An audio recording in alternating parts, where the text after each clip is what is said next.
আপনি যতই ভালো করে থাকেন চলেন বলেন না কেন, আপনি সমালোচনা থেকে বাঁচতে পারবেন। কিছু সত্য আছে মানতে না চাইলেও মেনে নিতে হয়, বাস্তব। আপনি যতই ভালো করে চলেন, করেন, থাকেন, বলেন না কেন, সমালোচনা, বদনাম থেকে আপনি কখনো বাঁচতে পারবেন না। আপনি এর কাছে ভালো হলে দুইজনের কাছে আপনি খারাপ নিশ্চিত হবেন।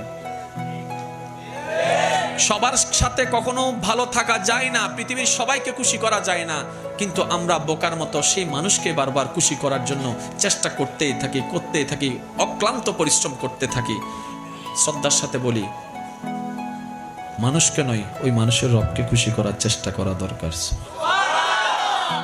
কারণ এই মানুষ কখনো আপনাকে আমাকে থ্যাংক ইউ না দিলেও ওই রবের রহমত আমাদেরকে ভরপুর করে দিবে। সুবহানাল্লাহ।